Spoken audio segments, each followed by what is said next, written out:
Let's talk about another what if. What if, when you do sign with a national company and you go to work for Vince McMahon and the WWF, what if they wanted to bring you in as a baby face rather than a heel? Now, that's almost unimaginable for everybody who grew up watching the Double J character. But as a reminder, if that was your first introduction to Jeff, largely in Memphis, he was the perennial babyface. He'd been a babyface his entire career. And now we're asking him to step out of his comfort zone and be a heel. And I've heard from a million wrestlers, it feels like, who say, oh, being a heel is not only easier, it's more fun, it's more enjoyable. But I'm curious, did you feel like that gave you the best chance to ensure success on a national level to come in as a heel? Or if you had your druthers, would you have liked to have tried to come in as a babyface? Now, with the benefit of hindsight, it feels almost unimaginable, the idea that you would come in as a babyface. But what did you think at the time? And in an alternate universe, in our hypothetical what if scenario, if you came in as a babyface, would you have still done the country music persona or would it have been something different? Well, you got to go. You'd have to talk to the boss, on the ultimate. But Conrad, it was two conversations like Vince has had with thousands of talent. Tell me a little bit about yourself. Where are you from? What do you like? This, that, it's obviously you're a second generation, blah, blah, blah, blah, blah. Okay. So nothing was really decided.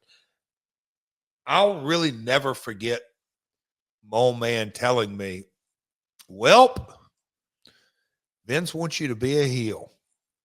And Conrad, I had never been a heel in my life. For about literally 3 minutes in the Sportatorium one night, I walked down the heel aisle as a storyline, but then I turned on him and came back babyface. So I had never, and I'm just like, and then, in Jarrett's best fashion, he started giving me the pep talk and just said, son, you're a good talent. Don't worry about it. I'm like, how in the hell am I going to pull this off?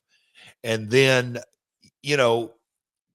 as that conversation kind of ended, and the next thing you know, our boy, Brother Love, Bruce, he's coming to Nashville to shoot the vignettes, and you need to get, I don't know, man, get as many outfits as you can. We're going to be ambitious. We're just, we're going to probably shoot 4, 6, 8 a day and vignettes and have all kind of outfits and this and that. And just like, but Conrad, I think about that time frame. It set it. I mean, in a lot of ways, it launched me onto the national scene with the defined character. And I've talked about it multiple times on here. To debut a character in end of 93, 94 with 12 consecutive weeks of vignettes. That's a lot of TV time during that time and a very lasered focus.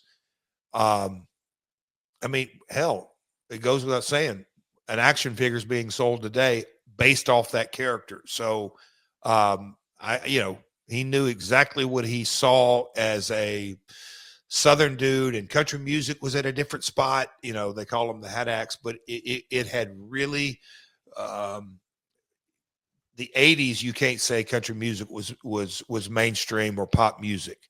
By the 90s, it was Garth Brooks was selling out. Yeah, there was a bunch of acts, but country music was in a different spot. I think if country music hadn't got as hot, Nashville hadn't started developing all those stars and the hooks and the songs and the country music videos by that time were really rolling, and pop culture was different. And where, you think about Conrad, the characters that were presented in the WWF, let's go 91 through 93, and then we'll go kind of 96. It was a different time frame, a different, lots of what ifs going through there. I am super grateful that I debuted as a heel. Oh man, so many things happened positive out of that. Well, let's go down that road, because one of the other what ifs is, we understand the pairing with the roadie, and the idea originally was going to be that he's going to expose Milli Vanilli style, that he was really the guy doing the singing. But your entire persona had been on being the world's greatest singer, the world's greatest entertainer, blah, blah, blah. And your dad wrote about it in his books, like, hey, not only is there not necessarily a problem that you would lose to the roadie and he would be, championed as the real singer. But the real question is, where does that leave you storyline wise? Like once you've been exposed as, hey, your whole entire persona and gimmick based on being the world's greatest singer, well, you're not really the singer. Where do we go from there storyline wise? Were you frustrated with that? And was there any sort of concession that Vince could have given you to change your mind about the way that was positioned to stick around? Because we know ultimately you wind up walking out, and we know you, have a lot of success in WCW, but then you come back. But had you worked it out with Vince somehow, some way, and hung around the WWF, does your career look a lot differently? In this scenario, if you could have figured out how to navigate those waters and not leave, then you would have been there already established as a multi-time intercontinental champion when Steve Austin comes into the company and when Mick Foley comes into the company. But it does feel like when you walk out and you're on the sideline for a bit and then you go to WCW, that by the time you come back, they've already firmly established Austin and Mankind, and you're going to come in sort of slotted beneath them. We know what happened with that promo. You and Steve never really get on the same page. But that whole dynamic would have existed in a much different way had you not left. So, in this hypothetical situation and circumstance of what if you don't leave, what concession from Vince would you have needed to not walk out after you drop that match to Shawn Michaels in Nashville at In Your House #2? I don't even think it's a concession. And this is, to me, if we're kind of going through the what ifs of Double J or Last Out or whatever of Jeff's career, this is the biggest. And look, who knows how things would have changed. I've often thought just what you've said because of doing the pod, and you think through all these things. I mean, you've had the discussions that TNA might not have ever started had I not left, just because of the positioning, because just what you said. And I'll never forget when I came back and I'm in Vince's home, and it's just me and him, because I think Ross went outside, wanted to smoke a cigarette. Ross and my dad went outside. It's just me and Vince in the room. And, he stood up and he's like, Jeff, I have kind of learned one thing about you. And I'm just sitting there going, okay, if you tell me, hey, Vince, there's a chance of rain, then I'm going to be pretty sure I'm going to expect a thunderstorm to happen in the next couple of minutes. Because, Jeff, I had no idea where you were at in your headspace.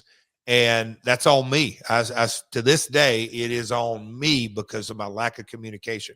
Because I didn't give a shit about dropping the title, the storyline. But my whole thought was, Vince, we are just getting red hot. We got together in January, and now it is July, 6 months.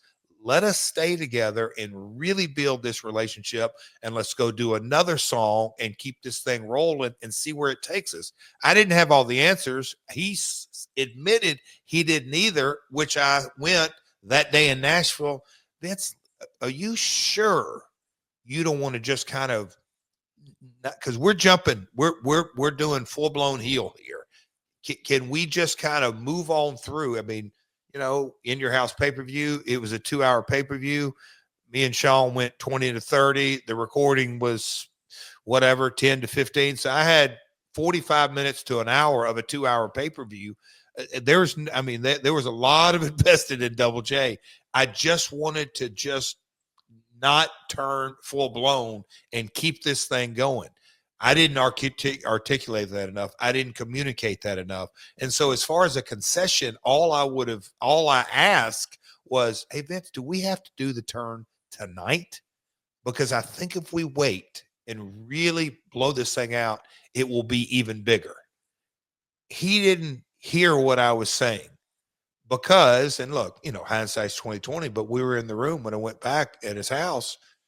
He's like, I didn't think you were that up in arms about it. And once things went downhill and, he did say you didn't return my call and things were going south and, you were upset, and then I got upset, and then everybody got involved, and everybody was pissed off at you, Jeff, because they already had things planned, and da-da-da. It just kind of spiraled out of control. But Conrad, had I stayed there, and like you said, and maybe had another IC run or moved into the traditional slot, move up the card even more, and had that run, and then you kind of think about, okay, so I stayed, I wouldn't have gone back, and then I wouldn't have. There's so many what ifs on this one decision, July of 95, that I walked out. I think it's safe to say I don't think TNA would have ever been started. And then when I think about that opportunity, oh shit, Conrad, it is what a life experience. Not many, I mean, Jacob Silva. I'm from Bulls Gap, Tennessee. I was looking for a house, and Jason, when I talked to him, it seemed like he knew a lot about what he was talking about, and he was a big help with anything I ever needed. It was my first time buying a house, so I didn't know what I was getting into. It was a good experience. I closed actually a week earlier than planned. Anytime I needed help with anything or had any questions, he'd answer right away and help me learn a lot too. I would gladly recommend anybody. Y'all are a big help, and if I ever go to buy a house again, I'd go with y'all again. My name is Jacob Stimmel, and I got into my first home with the team at SaveItConrad.com. NMLS number 2129, Equal Housing Lender. SaveWithConrad.com.